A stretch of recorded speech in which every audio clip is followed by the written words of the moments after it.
DJ Khaled is the final boss when it comes to haters within the music industry. For years, there's been a long-running discussion in hip-hop about the older generations trying to gatekeep the genre from new artists and discredit what they do to somehow prove that their music isn't real. I think this is an issue with feeling insecure and not being ready to pass the torch to the next generation. It's called congratulations, you played yourself. As opposed to coming beside them to help give them wisdom as they try to navigate their career. I think a prime example for the gatekeeping generation is none other than DJ Khaled. This man has publicly tried to discredit an entire generation of producers and has even attacked younger artists in their music when he feels threatened that they will outshine his music. Let's first talk about him going after an entire generation of new producers and trying to discredit them. Then we'll look at an example of Khaled disrespecting Tyler, the Creator, which I'm sure if you were either a Tyler, the Creator or DJ Khaled fan at the time, then you'll remember that. So a few years back, DJ Khaled had an interview on Hot 97. Here's a clip of the interview where he shares his thoughts on new producers. Well, producing changed. They made Logic. They made Fruity Loops. It's called Too Easy.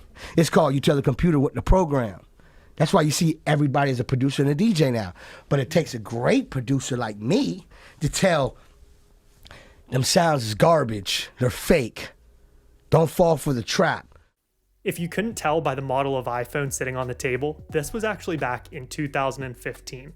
The same time that we were starting to see the SoundCloud era really start to come together. This was a magical time when a lot of talented artists who previously would not have had access to recording studios were starting to make music at home using software like Fruity Loops paired with a laptop and a USB microphone. It's apparent from this clip that DJ Khaled totally discredits any of this as real music. And I think the sad part is he should want to see these tools be more available and more accessible for people. Because the worst thing that can happen is that we have a new generation that is filled with artists that are able to produce their own tracks and have a better understanding of how the tools work.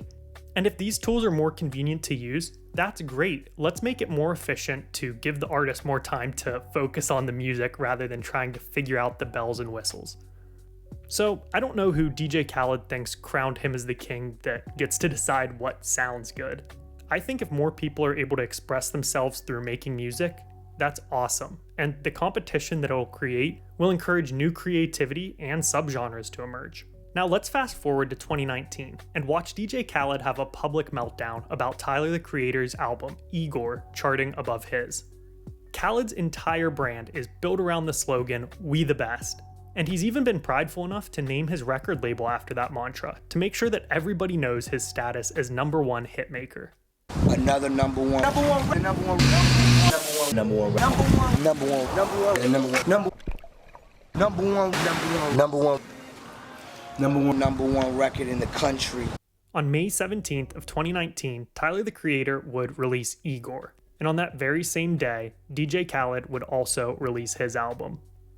After the release, Tyler officially outranked Khaled's album, claiming the title of the #1 record in the United States. When those chart numbers came in and DJ Khaled saw that his album was sitting below Igor, he was upset to say the least. In a quickly deleted Instagram video, he would do what any middle-aged, insecure man would do: bash Tyler, the Creator's music and give props to his own. I gotta say this too. I make albums so people can play it. You actually hear it, you know, driving your car, you hear another car playing it, you know, go to the barbershop, you hear them playing it, you know, turn the radio on and you hear them playing it, you know, it's playing everywhere. It's called great music. It's called albums that you actually hear the songs, not no mysterious shit and you never hear it on your dome. He seems very upset by the fact that an album people don't want to hear is outcharting his. I'm not sure if he hadn't yet grasped the concept of streaming, but people are now able to listen to and enjoy the music that they want to. I respect DJ Khaled as an artist, but the last time I remember somebody saying, "Hey, play that DJ Khaled song," was back when All I Do Is Win first came out. After the Instagram video was posted and deleted, Tyler didn't respond directly. Later, in 2020, Tyler appears on Twitter, just simply writing mysterious music, but I think that most fans knew what he was referencing.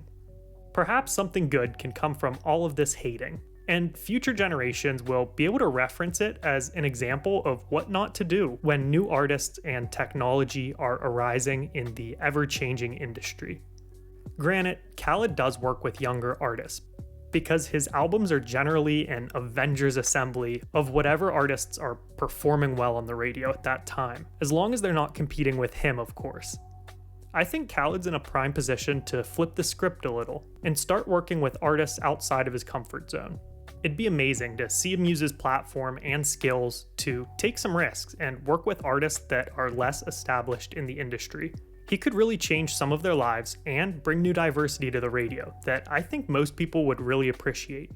And that's a DJ Khaled album that I would definitely want to check out. Thanks for watching. What are your thoughts on all of this?